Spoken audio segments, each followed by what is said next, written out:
Hi folks, in this video, I'm going to talk to you about a feature called Receipt Management inside QuickBooks Enterprise and QuickBooks Desktop Pro Premier Annual Subscription Edition.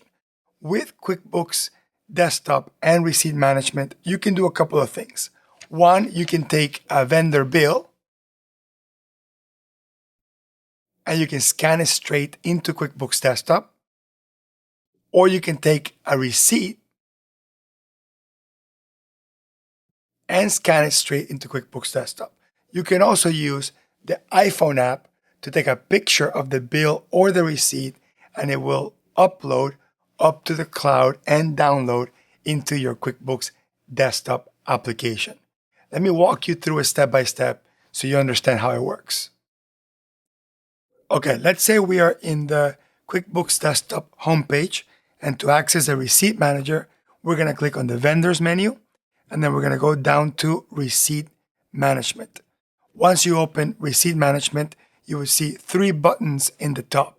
The first button, let me maximize that, says Browse to Upload.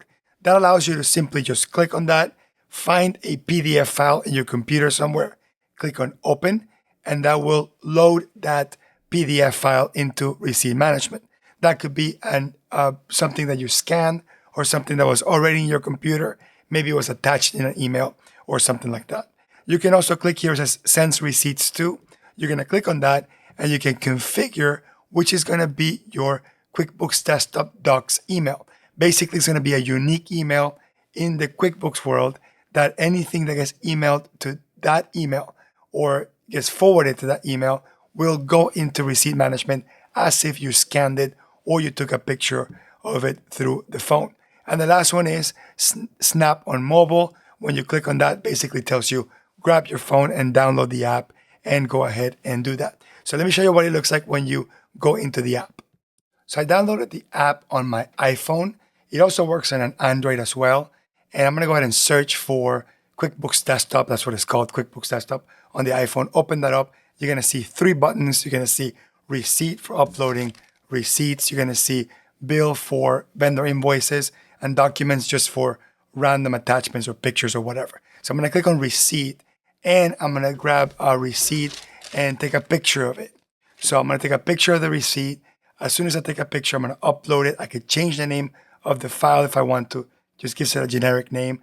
And I'm going to add notes. You don't have to add notes, but it'll be useful to add notes, and it comes into QuickBooks Desktop. So I'm going to click on Upload. And then once I click on Upload, I can click on OK. And then once I click on OK, I can click on View Uploaded Receipts. And I can get a list of all the receipts that I have uploaded. And I can see them right there on my phone.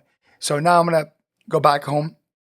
You can click on Bill as well. I won't do an example of a bill, but it's the same screen pretty much. Let's go to Document. And I'll just grab like a random document I have on my screen. I'll take a picture of that just so we can see what that looks like as an attachment, just not a bill or receipt, just a random attachment. Add some notes here. Let's say payroll stub or pay stub. Click on Upload, and let's go into QuickBooks Desktop and see what that looks like. One thing that's worth mentioning, because I kind of skipped that when I was showing you the app, up here in the top right where it says Manage Users, you have to create the users that would have access to the Receipt Management. You can create both desktop and mobile access users. That means someone that can access the Receipt Management in the QuickBooks Desktop and also access it on the phone. Or you can create only mobile users so they won't access QuickBooks. Their sole role will be to take pictures and bills on the field, and then that will come into QuickBooks, and only a QuickBooks Desktop user will have access to that. So that part is kind of important to mention, because in many, many companies, you have many people that are not going to touch QuickBooks at all, but you want them to be uploading receipts. So that's actually a really good thing that it has. Okay, good. So now that you understand that part, let's talk about the stuff that we just did. I uploaded a receipt from my computer, or a bill from my computer, which is this first one here. And then I uploaded a receipt that was here on my desk that I used my phone for. So I'm going to use both workflows to kind of show you how that works. Let's start with the receipt first. It's a little bit easier to work with just because most people are used to dealing with a receipt. There it is. You're going to notice that QuickBooks recognized Home Depot. It did recognize the vendor's name. It recognized the bank card source. That's the card that I use to pay for it. There's a little question there that it doesn't recognize it. Let's We'll discuss that in a second. It recognizes the transaction date and the dollar amount. You can double check, obviously, on the receipt. You should anyway, and double check that. Now I'm going to click here. It says select. Click on the drop-down menu. And I'm going to have three options. I can review, delete, or move to bills. Delete means I don't want to deal with it. It was an error. Move on, right? Just get rid of it. Review means it is a receipt and I want to enter the receipt. And move to bills means it's a bill. It's an accounts payable. It's a vendor invoice that I'm going to pay in the future. Typically, receipts are not bills. So I'm just going to click on review, which means it is a receipt. I want to categorize it. Once I click on review, now you're on the next screen. You're going to see basically a picture of the receipt that I just took. You're going to see the date that it recognized. You could change the date if it recognizes the date wrong. QuickBooks does OCR and try to read through some of these things. I'll zoom in just so you can kind of see what QuickBooks read. And look, the quality is not all that great. So QuickBooks does have to try to dig into the receipt and try to figure out what it's in here. So it did read 60521, which is awesome.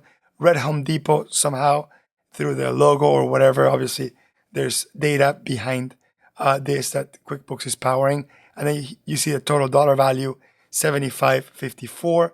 And then the last four digits of the credit card right here, 0289. That's how it recognized up here, 0289. So let's walk through how this works. So first of all, let's say, for example, you don't have a credit card 0289 already set up in your chart of accounts. QuickBooks won't know what it is. QuickBooks will learn this as it starts translating the last four digits to your QuickBooks chart of accounts. So I'm going to pick here, let's say my MasterCard account or my Chase card or whatever it happens to be. Pick that, and that will be my credit card that will happen moving forward. Next time another receipt gets scanned and it ends with that last four digits, QuickBooks will now remember that selection you picked and they will select that credit card. I could change, as I mentioned, I could change the date if it's wrong. I could change the dollar amount if it's wrong. In this case, it was perfect. I could change the vendor's name as well, or create a new vendor's name if I want to. Here's my notes. These are literally the notes that I typed on the app. So based on this note, maybe I can pick the type of job that it is. So I'll just pick a job there. Let's just assume that that job is the ABC job. The account will be the category. This is where I get to pick what expense category, what cost of goods sold category, what fixed asset, whatever I'm buying with that receipt. I can pick that. So let's say this one is a job related cost. And then if there's a class, I can pick my class as well. Obviously, not all companies have classes. That's it. That's how it works. You select the source account, all the details of the categorization. You click on save and add to register. At this point, if you made a mistake and it was supposed to be a bill, pretty cool right here under the drop down next to delete, I can move to bill if I didn't move it on the previous screen. Then I'm going to click on save and add to register, and boom, that transaction gets created. Now, because the Home Depot wasn't in my vendor list, I can just quickly click on create vendor and it creates the vendor for you all in one shot. Again, next time I scan another Home Depot receipt, it'll recognize the vendor and that will be it. Okay, so I'm going to click OK. That's done. If I want to review what I just did, I can click here where it says reviewed and I can see the transaction itself. Here where it says view, I can see the underlying transaction that was created. And now I get to see a credit card charge with the source account, the account that we picked. Here where it says attach receipts, I can click on that and I can open that original picture that I took, and you will have that original information in there. You can zoom in if you want to and see that. So that's pretty much how it is. It's like the receipt process is super quick, super easy to work. Okay, let me close that. Let's talk about now the bills or the accounts payable process. So let me go back for your review. And in this example, I didn't scan it with my phone. I actually just uploaded it with my computer. It also works if you forward it through an email. It works either way. So I'm going to click here, it says select, and click on move to bills, because I'm going to tell it that this one happens to be a bill and not a receipt. That actually converts it into a bill. I'm going to click on yes, and you will see that it gets completely removed from this screen because it's no longer a receipt. It's now a bill. Remember, all the documents load into the receipt management, assuming they're all receipts, or if you upload them as receipts, they go into the receipt manager. And then if you want to deal with the bill portion, you're going to click on the vendor menu, and down vendor, you're going to see upload and review bills. So once what you're uploading is a vendor invoice or a bill, it's going to be in a very similar screen. You'll see it's pretty much identical in many ways, but this is within the context that the stuff in here is bills. Now, when you first bring the documents in here, they're going to be here where it says processing one bill. It could take a couple of minutes depending on how complex the bill is, and it will try to detect as much as possible from it and then push it into the next screen, which will be the review screen. So now that it's finished processing, you're going to see right here where it says select. Same thing, I can go into review. In this one, it's called import this data for some reason, but that would be just like the review button. When I click on import this data, now you're going to have the vendor bill that was created, but instead of going into a sort of receipt workflow, you're going to go straight into the bill, and it will try to pick up some things. So notice it picked up the date, it picked up the dollar amount. You can see a little preview here of the image. So right here, you see a window of the image. So it's right there, sort of built into QuickBooks, so you can work it yourself. The reason why it doesn't work quite the same, I think, well, first of all, this edition of the bill portion of the receipt management manager is still sort of in detail entry mode because many bills have multiple line items and it can't read line items really well. So it's actually setting it up for you so you can sort of be next to it and possibly select the same line items in here as you bring them in. So if you wanted to match up actual items, actual products and services being sold to you by a vendor that you happen to have aligned in your item list, then that will work. You don't have to do item level. You can just go into expenses and select the category as well. But that's kind of the purpose of this workflow, setting it up in here so you can look at it next to it. This, I'm pretty sure, I am certain that it's going to get better and better, where more of these things are going to be read in the future. But as of the date of this video, this is kind of what it looks like. It'll pick up some things, and the rest, it will tee it up for you, put it next to you in the workflow, so you can type some of these things manually, including invoice number, that sort of thing. Then I click on save and close, and that gets done. That gets completely brought in. It comes out. It comes off this area where it says import this data. I actually imported it twice. That's why it's there, but it'll come up and it'll come away from this list, so you don't have to see it anymore. If you don't want to see it here anymore, if it happens to be duplicated or it didn't go away, you can just delete it at this point because we did enter the bill. I'm going to click yes here, and I do want to show you the bill one more time. So I'm going to go back into vendors. I'm going to go into enter bills, and I'm going to go find the bill I just entered because I want to show you up here in the top where it says attach file. There's my document. It's attached. That's sort of the common theme. It creates a transaction and attaches it. That's a really important thing. The last example I'll show you, I'll X out of this, is the one that we talked about earlier when I was on the phone, where I said I'm just going to scan a random document. That's not a receipt or not a bill. Those are actually sort of semi-hidden inside the documents workflow. So I'm going to click on their company and then go down to documents. I'm going to click on documents, and you're going to see a little option here called the document center or the doc center. Here in the left navigation bar is called docs. Same thing, document center. And in the document center, this is where you get to see all the documents that have been attached to any transactions. There's my receipt, there's my invoice, the two that we did just now. But up here in the top, it says add document from mobile, the little button there, add document from mobile. And then in there, it's going to search for all the documents or pictures that I took from a mobile device, really. And it's going to give me the list of all of them. And then I get to choose what I'm going to do with it. So I pick the actual one. I can click on it and preview it if I want to see it first. And then I can click on, let me click on that again, add from mobile, and then I'm going to add it. So then I have to pick where I'm going to add it. You do have to attach it to something.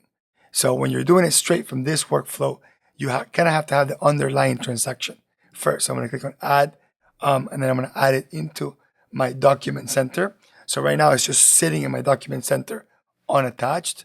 So if I X out of that, you can see it right here.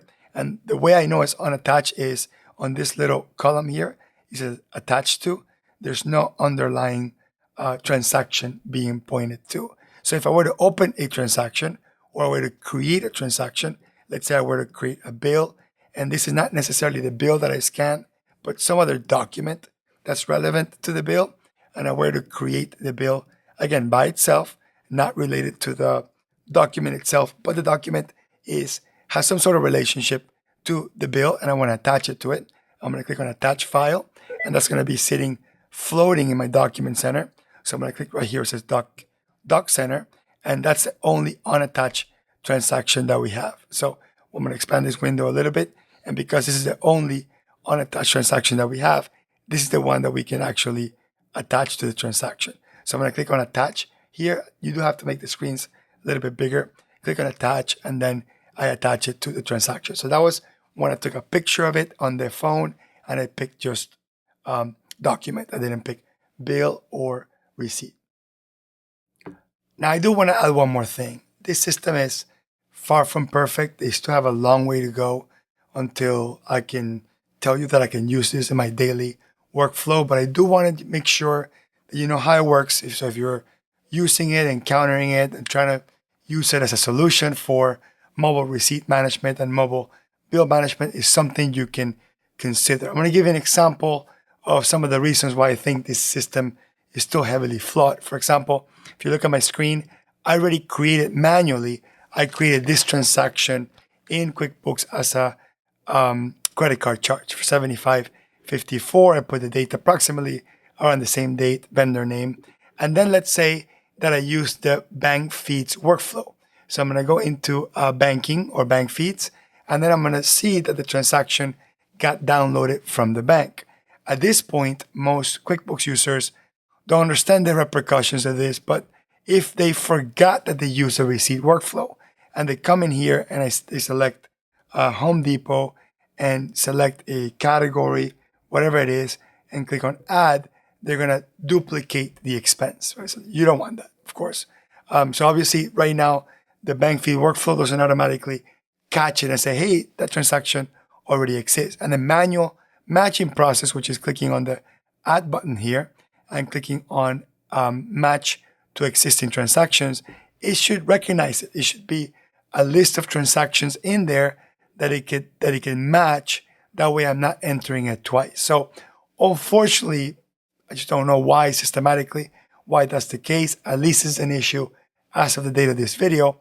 You're going to have a lot of problems if you're mix and matching the receipt management feature and the bank feed feature, because they still don't match really well. So worked really well for what I showed you, but then in the real world, most people use bank feeds. I use bank feeds with most of my clients. I know most of my clients want to automate some of the other transactions that they don't have receipts for and bringing them into bank feeds. And you're not going to remember which ones had receipts and which ones didn't. It's just going to be a nightmare with potential duplicates. So that's a little caveat that I have in here. Hopefully later on, after I publish this video, they fix this.